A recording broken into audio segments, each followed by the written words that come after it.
Morning. Cracking down.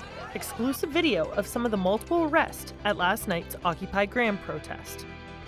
Heading to Herd, what you need to know about a certain COVID buzzword as more students get vaccinated.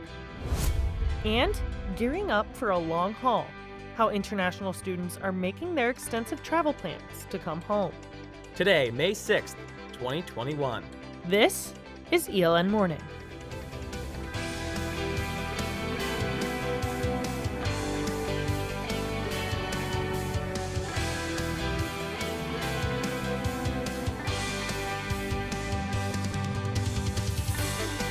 Well, good morning and welcome to ELN Morning. I'm Baylor Rodman. And I'm Isabella Seman. Thank you so much for joining us for the final ELN Morning of the school year. 3 people were arrested last night in downtown Graham at a protest. People stood around the Confederate statue protesting for racial justice after a crime scene tape was placed on the monument. Protester Avery Harvey was arrested for defacing a public building. Harvey says what keeps him protesting is the power of the people. You know, if we start coming out, then we give them what they want, okay? We're feeding into their narrative, but we got to keep fighting, okay?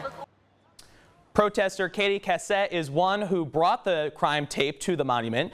Cassette turned herself in after Harvey was arrested. Cassette was arrested for defacing a public statue, and she says there was a symbolic reason why she brought the tape.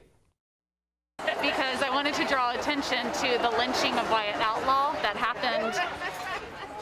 We're not sure if it was exactly in that spot, but it was around that area, and the people who called for his lynching were also were the ones who raised money and erected that statue.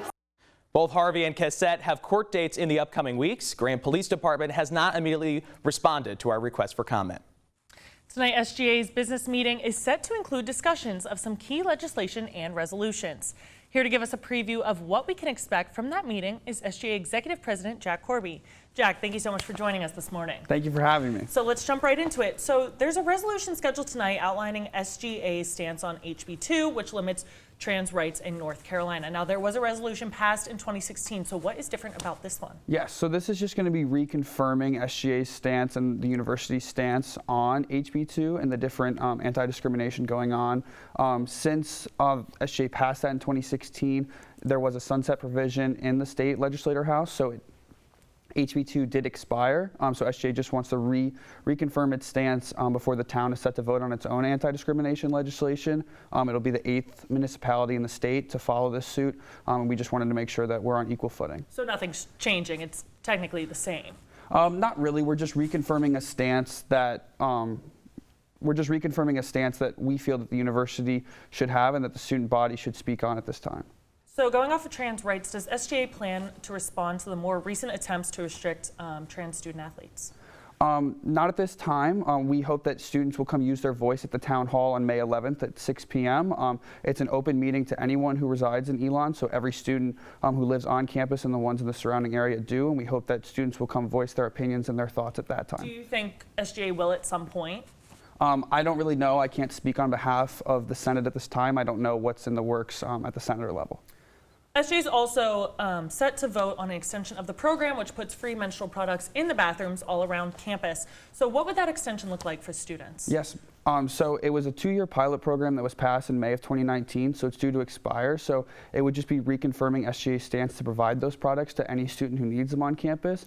The legislation is also shifting gears a little bit, trying to up the quality of the products and make the wrapping, the applicators that are used in those products more environmental friendly and sustainable. So why is this so important to be on campus, and was there any data that you have collected in the past 2 years that promotes this pilot program to keep going?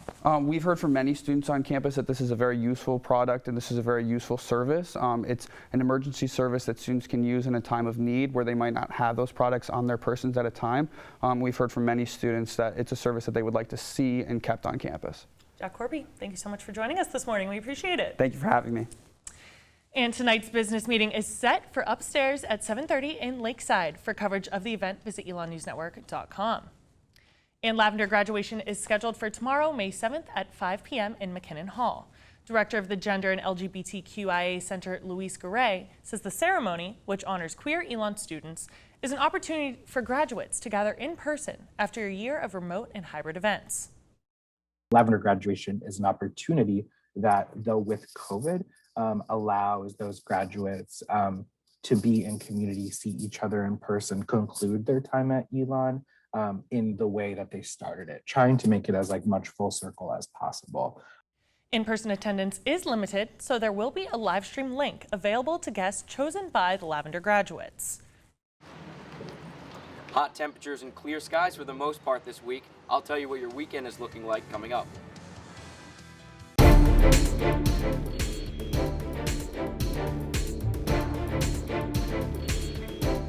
University is seeing one of the lowest impacts of COVID-19 on campus since its start, with one new coronavirus case reported on campus in the last week. This comes as 75% of the campus community has reported receiving at least one dose of the vaccine. That includes 78% of undergraduate students and 70% of faculty and staff. ELN is getting closer to reaching herd immunity. Our Naomi Washington has more on what herd immunity is and how this might affect campus operations moving forward. Herd immunity basically means you have enough people immune to a condition, the virus in this case, that if somebody gets it, or when somebody gets it, because usually is when, there are enough people around who are immune that it can't spread beyond that one person. ELN's medical director, Dr. Jeanette Archnell, says ELN is getting closer to that landmark, but wishes people would stop using the term, as it is unclear how many people need to be immune from the virus. According to the World Health Organization, for comparison, herd immunity for measles requires about 95% of the population to be vaccinated. For polio, it's 80%. I think we should think less about what other people should be doing, i.e. this percentage of people should be vaccinated, and think more about, okay, how can I personally be responsible for not spreading the virus? North Carolina Health Director Elizabeth Tilson says, although COVID-19 cases have gone down statewide and on campus, 18 to 28-year-olds are still producing the highest rate of infection. For herd immunity, it is all about as many people getting vaccinated as possible. Tilson says the state's goal is to vaccinate 2/3 of the population to at least help control the spread. Really, really high rates to achieve that herd immunity, probably in the high 90s. What we're trying to at least achieve is control. With more people on campus getting vaccinated, ELN freshman Camille Duplashane says she hopes ELN will consider loosening its restrictions in the fall. Obviously, I want everyone to be safe and healthy, but if everyone is vaccinated, then I feel like there's really little risk. The Ready and Resilient Committee published recommendations on more relaxed restrictions for the summer and fall, but final decisions on university operations are yet to be announced. Naomi Washington, ELN Morning. To learn more about the Ready and Resilient Committee proposal for operations next fall, visit elonnewsnetwork.com.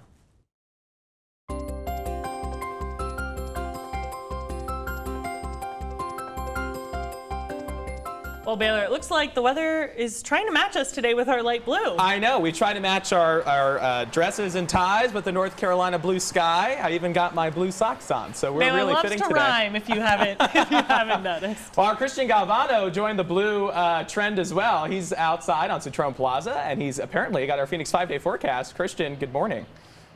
Bella and Baylor, good morning. Yeah, it's been a really beautiful week, and there's a lot of clouds out here today, but it's only going to get really nicer this weekend. More people are outside. Landscapers are blowing leaves on the streets, and students are walking around with their iced coffees, which is a telltale sign that spring and summer is here. Pollen has been pretty unbearable, but the Carolina blue sky, like you said, is out. Currently, it's in the mid-50s. It feels slightly colder than what we've been seeing this week. Still a stunning spring day out. Tonight, it's going to pop up to around 68, and there's going to be a little bit more cloud cover. But into your 5-day, looking at this weekend, the only bad day is looking like it's going to be Friday. Tomorrow there's going to be some showers rolling in with a high of 66 and a low of 46. Saturday is looking sunnier and a hotter day, high of 70, low of 43. And Sunday is going to be beautiful. We'll see more of a cloud cover, but the high will be 81 and the low will be 48. Back to class on Monday. We got rain coming back in. Get your umbrella. Some thunderstorms and a high of 77, low of 57. And for Tuesday, partly cloudy and slightly chillier, kind of like today, high of 66, low of 52. It's great to be out here with y'all today. Back to y'all in the studio, Bella and Baylor. Christian Galvano live on Citron Plaza. Christian, thank you. And after the break, how international students are getting ready for the long haul home. For some ELN students, going home is more than a car ride away.